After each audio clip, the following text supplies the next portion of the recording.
It's collection time. I bought a huge collection. I finally picked through it and took some of the keys. Let's take a look at some of the books that I picked up next on this video from Bronzeville Comics.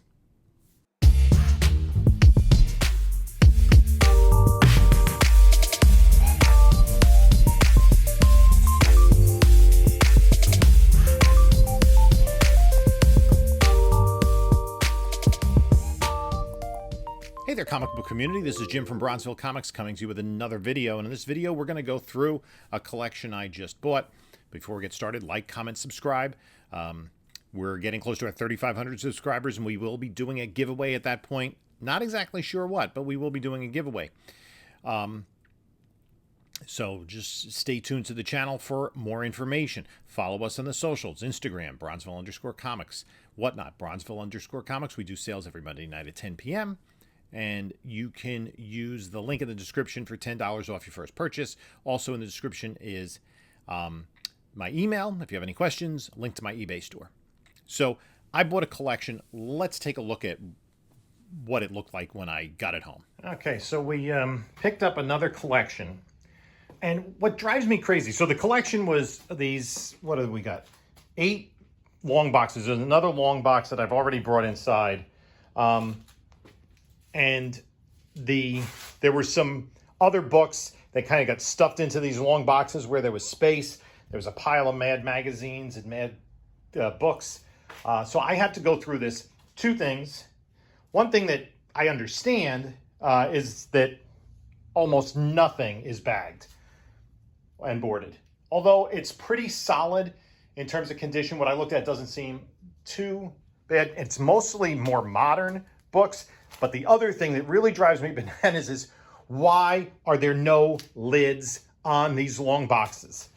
This happens so often that I get long boxes without lids. Now, the fortunate thing about this is that for the most part, the collection is in order. So we have a lot of Uncanny X-Men, but it's past the, the key issues for the most part. And then there's some random stuff stuck in there. There's some decent stuff. I went through real quickly. We came to a deal based on just a handful of books.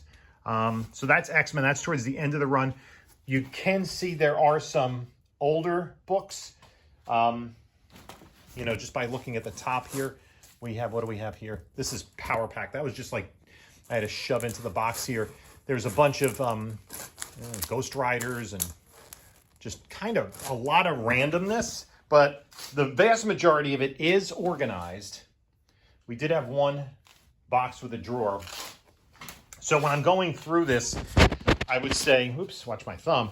When I'm going through this, I would say the majority of it, I will be able to catalog rather quickly because it is in order. Oh, this is backwards. And there's a lot of Ultimate, but I couldn't find, it looked like their Ultimate collecting stopped around Ultimate Fantastic 414. Does not include the first Marvel Zombies, and of course it does not include Ultimate Fallout 4, which is kind of, I was hoping that would be the golden needle in the haystack, but it doesn't seem to be unless that is hidden somewhere. It seems as though the collection stopped before that time frame. So we're gonna have to pull out some keys. There's another long box, and then there's just a box of kind of random stuff that has some of the more valuable issues. We'll take a look at the keys, talk about what we might be sending into CGC, and that'll be on the other side of this. As you can see, there was really no room for it in the house, and I still don't have room for it. I have a bunch of long boxes. I did get lids. Thank you to Streetside Anthony for giving me some long box lids. Those things are tough to come by on their own. So I was able to kind of have the collection stored in the living room. One of the fortunate things about the collection is that it was largely in order. And the original collector, and I'm not sure if all the books were from an original collector because I did buy these from an antique store that I deal with. And there was a lot of modern independent, and a lot of runs. Complete runs, near complete runs, frustratingly not complete runs. But there's also some Silver Age and some Bronze Age in there. And some real big keys. So let's just take a look at some of the keys that I pulled out of it. Now, it doesn't matter. what collection it is, when it's from. It could be a collection of Golden Age Little Lulu. You're going to get the death of Superman and the rebirth of Superman. Right? Those just, it seems they come with every collection. So I want to go through a bunch of the DC keys first. Green Lantern 43. This is when Black Hand gets the Black Lantern and it starts the Blackest Night storyline. I think this is a direction that DC could go in eventually. The problem is, to do that storyline justice, you really need to build up to it because you need to have characters that are deceased. The thing that worked in the comics is you had a whole history of deceased characters, including a bunch of babies that DC had killed off. Also, from the Green Lantern run, the Jeff Johns run, number 52, which is the shows the origins of the entities of the emotional spectrum. Here, Sinestro has I believe he has the White Lantern ring. Green Lantern Corps, number 43, where Guy Gardner becomes a Red Lantern. Frustratingly, the run of Catwoman started too late for that classic Adam Hughes cover where she's in the police lineup, but it did have this gorgeous Adam Hughes cover with Zatanna on it. That is, people collect Adam Hughes covers like that. Now, this is an interesting book because it spiked in the spring. It's Brightest Day number 4, and it's the first appearance of the second Aqualad, who a lot of people who've watched the Young Justice animated show know as Calderam. In the comics and in the show, too, he was known as Jackson Hyde, and he's the son. Let me read them. In both the comics and in the Young Justice TV series, he is the son of Black Manta. I think, now there were reports back in April that Charlize Theron was interested in developing an HBO Max TV series centering around this character. I think they wanted to use this character because he is a gay black teenager. I think he'd be much more interesting as part of a team. And I would guess that project, like most of what's going on with DC, is dead in the water. 0 Hour Zero, the prelude to that miniseries. Final Crisis 7. This is the first appearance of Calvin Ellis, who is a Superman from an alternate Earth, who is African American, and there have been reports that Michael B. Jordan is interested in some sort of Superman project, whether it be Val Zod or maybe Calvin Ellis, we're not sure. This was an interesting book because it has value. It was Countdown presents The Search for Ray Palmer, Superman Batwoman. And in this comic, there's an alternate Earth where all the heroes are gender swapped, and it's the first appearance of Plastic Woman, the female version of Plastic Man. That has value. We had here Wonder Woman number 7. This key significance has kind of come and gone. It's the first appearance of Barbara Minerva, who in issue number 9 becomes the third Cheetah. As I said, there were some Silver Age books in there. So there was an Atom book, number, 29? And I believe this is the first time the two of them get together. This is in really low grade. I think I already have a copy of this that I bought years ago. Now, this was interesting. There's also a Superman book of similar vintage or whatever it is. Batman Classics 401. It's a reprint of Batman 401. And it's distributed by So Much Fun Incorporated. I don't really know a lot about this book, but there was also a Superman book with the same thing. Not sure what to make of that. This I picked out. There were some Archies, as there always are. Betty and Veronica's Summer Fun. There are people who like that kind of Betty cover. This has to be, I guess, from the late 70s probably. Yeah, it is barcode era, so it's 76 or later. 50 Cent Giant. It's probably in the late 70s. Now, as I said, there were a lot of independent books, and there were tons and tons of runs of books. Books I had never heard of, books that nobody's ever heard of or ever collected. Mini-series, maxi-series, complete runs. So there's I think there was an entire run of Promethea, which this is issue number 1, written by Alan Moore. A run of Planetary, and the collector did really go out of his way to collect books written by Warren Ellis. There's a lot of Warren Ellis in the collection. This is interesting. Stormwatch number 4. I didn't really know much about it. It does have more values than most of the books in the run. It's the first appearance of Apollo and Midnighter. I'm guessing, not having read it, that they're just kind of versions of Superman and Batman, as we see here on the cover. Those pretty much look like Superman and Batman knockoffs. Ex Machina number 1. I think this at some point has been optioned, but I don't think we have much further news on that. Wildcat Aliens number 1. I don't know if this Warren Ellis wrote it. I'm not sure if this was a one-off or a miniseries, but it has value because of that Aliens connection. There are people who love to collect aliens. Youngblood number 2. First appearance of Prophet. The original collector also liked had a ton of Kabuki. This is the first solo Kabuki book. There's a lot of Kabuki. I don't know about Kabuki, but it is done by, I think it's David Mack. Yeah, David Mack does Kabuki. So it might have some value, but I'm not sure what. But there's a lot of Kabuki in this collection. Fun fact, when I was going through the thing, I found a piece of mail that like a report from an investment company. I did not open it. I just threw it away. That he had gone through. Now this is interesting. He also was a big collector of a lot of early Image stuff, specifically Gen 13. So this is Gen 13 number 12. This is probably the best, the priciest book in the run, and it's because of this J. Scott Campbell cover. I have to see if there's any possibility that this could be pressed to a 9.8, because it does have pretty significant value in a 9.8, but not much below that. Now, as I was in the store and we were trying to make a deal, I was just kind of flipping through everything. And in addition to a lot of these indies like Kabuki and Gen 13, there was a lot of, BRPD, that Hellboy spinoff, a lot of those miniseries. There was also a ton of Ultimate, the Marvel Ultimate line. Was there an Ultimate Fallout 4? No.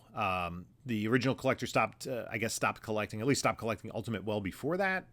And what was a little frustrating was he had a large run of Ultimate Spider-Man, but didn't have issue number 1. Had, I think started with issue number 3 and then had a reprint that collected issues 1, 2, and 3. So there are a couple of keys.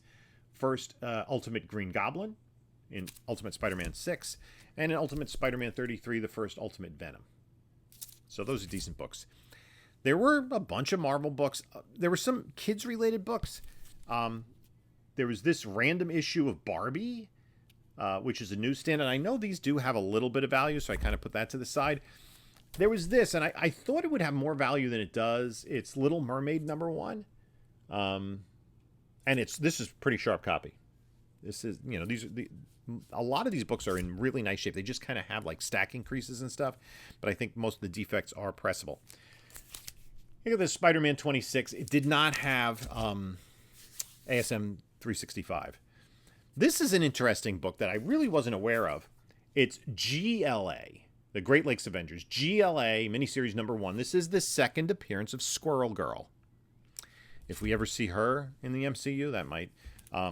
Guardians of the Galaxy, the Jim Valentino run. Number 13, this is the Cosmic Ghost Rider. This is a book I come across all the time. Punisher Warzone number 1, it is not in the best of shape. And then one of the other things that, I'm not sure if it was the original collector, because these books were kind of separate because they were older and put aside. The original collector was a Ghost Rider fan. So from the second series as Ghost Rider number 1, and collected a lot of it. So he had Midnight Suns number 1 with some sort of seal of authenticity. And Morbius number 1. It is no longer Morbin time. And it had Ghost Rider 31, the first the first full appearance of the Midnight Suns. So that's a book that's not a 9.8. Had some later X-Men books, 350. Had a lot of these 90s X-Man and a lot of Excalibur, and a good chunk of X-Men from this period of time. This is just like an anniversary holofoil issue. Kind of looks like Gambit's looking at you. And this is 509, the Psylocke cover. Greg Land, I believe, did that cover. It did have a decent amount of the early Volume 2 at 25 with a hologram on the cover. This is when Magneto removes the adamantium from Wolverine. 24, this classic cover, Rogue Gambit Kiss. It had number 11, this classic Jim Lee cover. And if you watched the series that Joe from 360 Comics and I have been doing, he had this as his favorite number 11 key comic book. Not a 9.8, has some spine ticks, but still a cool book. And it also had this might be in higher grade. I have to take a closer look at that. My first thought was maybe it wasn't high enough grade. It still might not be, but it's X-Men number 4, the first Omega Red. Now, as I said, there was Silver Age in there as well, and there was some DC Silver Age, which is stuff that I appreciate, collect. What was interesting about it, there were a bunch of Neil Adams covers. Neil Adams, when he was first getting started, did a lot of covers for DC around this time, especially in the Superman families of books, 209, Adventure 336, this great cover with Validus and Superman. And I love, look at the cross-hatching and the detail there and the shading on the characters in the foreground. I think that's probably Timberwolf, Cosmic Boy, Brainiac 5 there. Really nice. Superman's Girlfriend, Lois Lane, number 87. All Neil Adams stuff. This is another nice one. Superboy 149. Superman's pal, Jimmy Olsen, 120. Now, this next one, not a Neil Adams cover, but it is a DC Silver Age minor key. It's World's Finest 173. And it is an issue in which Batman dresses up as Two-Face. Now, Two-Face, I think his last appearance in the Golden Age was maybe in 1955. And then he didn't appear again. Two-Face, Harvey Dent, did not appear again in the comics until Batman, I think it's 232, which has a gorgeous Neil Adams cover. And that's actually a Bronze Age book because it's late 1971. A lot of, I believe Key Collector lists Batman 232 as Two-Face's first appearance in the Silver Age. It's not a Silver Age book. It's his first appearance since the Golden Age. It's a Bronze Age book. Then, unfortunately, it's not the original. It's a Whitman reprint. And it even says reprint of Star Wars number 2, the first appearance of Obi-Wan Kenobi. And then this is a book, it spiked in the summer of 2020. It's a ridiculous key, I'm going to say. And that is Spidey Super Stories number 39, the first appearance of the Thanos Copter. And in case you're wondering, it was a key because in the Loki miniseries, when he went to... what was the name of the place that he went that basically was the junk depository for the Time Bureau where they put all the variants. In the background was the Thanos Copter, which was just a wink to this book where Thanos needs a helicopter to get around New York City. Now, just a quick history lesson, and it also has Hellcat, and he uses the Cosmic Cube to make a dog large. And then at the end, when Thanos is defeated, he is taken away by the NYPD. Because I'm sure, Rikers will hold Thanos. A lot of people, because if you're not of a certain age, aren't aware of what this book, where it came from. It was the Electric Company was a PBS show, public broadcasting, and it was kind of a follow-up to Sesame Street. Sesame Street premiered in 1969 on public broadcasting and was a show for preschoolers. And then they developed a show for emerging readers, so young elementary school kids, and the whole focus of the show was to help kids with reading. It had a phenomenal cast. It actually had 3 Academy Award winners in the cast. Rita Moreno was in the cast. Morgan Freeman, before he was, more than a decade before he was known, was in the cast. And the recently deceased Irene Cara, who won an Oscar for her song from Flashdance, she was a kid and was in the cast of that show. And so it was part of my growing up. And they had these sequences, skit, I don't know if it was every episode, where Spider-Man would come on. And the funny thing about the Spider-Man in the Electric Company was he never said anything, but you'd see his thought balloons. And so as a kid at home, you were supposed to read his thought balloons. So that's Spidey Super Stories 39, just a little bit of a history lesson for you young folks. And for your old folks, you'll be like, I remember those days. People that are like my age. So there was also in here another Alan Moore book, The League of Extraordinary Gentlemen, number 1. It didn't have the complete series. This is the first series, the original one, on which the not so well received movie was based. But this is a pretty cool key book. It had issues 1 through 4 of the 6-issue series. It did have some kind of random issues of Ghost Riders, what now is known, I think, as Ghost Rider Volume 1, from the 70s, number 10. Interesting thing about this book, I guess there was a deadline issue.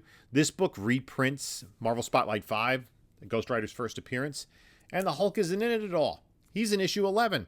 I guess the cover was done, and they sent the cover to press before the interior was done, and yeah.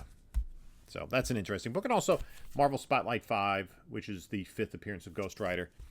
Now, it had actually 3 of these. The original Ghost Rider Volume 1, from the Western character from the 60s, has issue 5 and 6. It also had a pretty high-grade copy of 7. And these books are more and more sought after in recent years because it is a kind of a horror Western character. It's kind of a crossover. It's 12-cent stuff, so it's definitely Silver Age. And it has the Ghost Rider name attached to it.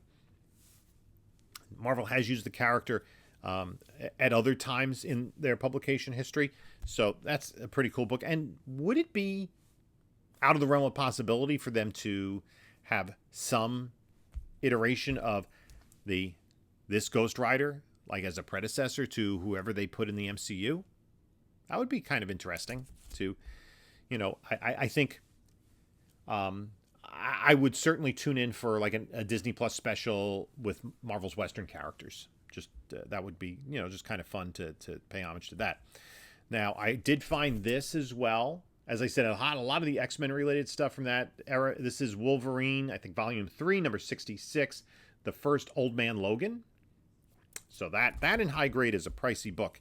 And then it also had issues 67 and 68, which are the first cameo and first full appearance of Spider-Bitch. Now, a lot of times it was frustrating because you had runs and runs and runs, and it didn't quite get there. So I picked up this. It had Wolverine Origins number 1, right? And I'm going through the collection, and I'm logging into CLZ, and it has 2 and 3 and 4. And I'm getting closer, and some of them are variant covers. No issue 10. Issue 10 is the first appearance of Doc and Wolverine's son, and there is a variant cover. The cover is a white cover with Wolverine's hand with the 2 claws descending, and then there's a variant cover with 3 claws descending, which is very expensive. Another thing that the collection had, which was really, really cool, is, let me do it this way, had the first series of Umbrella Academy. We all know that that's been adapted on Netflix. So it had the complete first series. So this is one of the ones where they did have the entire miniseries from Dark Horse. And it also had, I don't know if this is the second series or not, it's Umbrella Academy Dallas. So I might actually read these. I have not yet had the opportunity to watch the TV show, so I might read these. And there's pretty cool stuff there. And then take a look at the TV series. And one of the other things that was in the collection, this is beat up, and it's missing a page, unfortunately. Missing a wrap. I'm just not sure which one. And I don't know, kind of how this came into the collection based on everything else, but it's Superman's girlfriend, Lois Lane, #1. Cover's detached. It's messy. Actually, I think I got to fix that. That's folded over. But at this point, the condition, it's more of how it presents because it's a 0.5. It's missing a wrap. I'm not sure if it's the center wrap or like another page. I have to look through this a little more closely. I'll probably submit this to CGC just because I think in a 0.5, it's still like a $150 book, and it is a pretty kind of important part of early DC Silver Age history. And if you're going to have Superman's girlfriend, Lois Lane, what do you always find in a collection with Superman's girlfriend? You find Evil Ernie. This is the first Evil Ernie series, and it was a 5-issue miniseries. This has issues 1 through 4. It doesn't have issue 5, but it has issue 1. Not in the highest degree. There are some spine ticks. It definitely needs a press. Some of it's not going to come out. You see some color break there.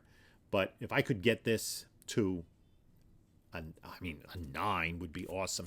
And then issue 2 is also potentially a candidate to submit. It's the first cover appearance of Lady Death. And we also have issues 3 and 4. Very much a collectible series, very much a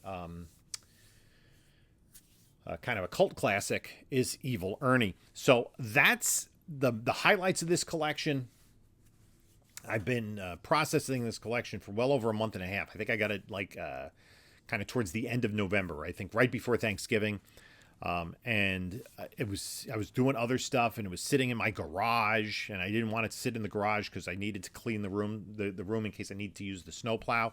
But it was 60 degrees yesterday, so I don't need the snowplow immediately. But I finally just, during vacation, I just took a long box a day and then just ran through it. And I had done a previous video where I just had gone through the first box of it just to see what was there. And there were some other keys in there that are not here.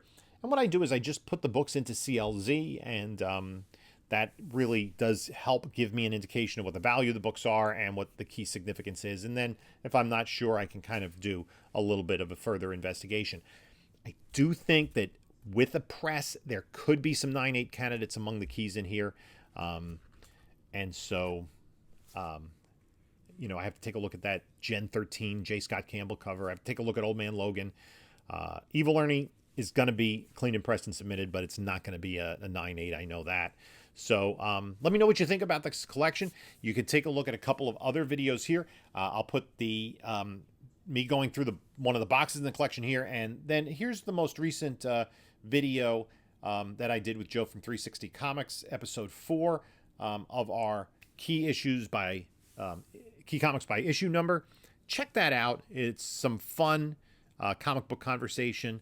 And the views have been lower than I thought on those. So anyway, that's it. And this is Jim saying until next time, enjoy your comics.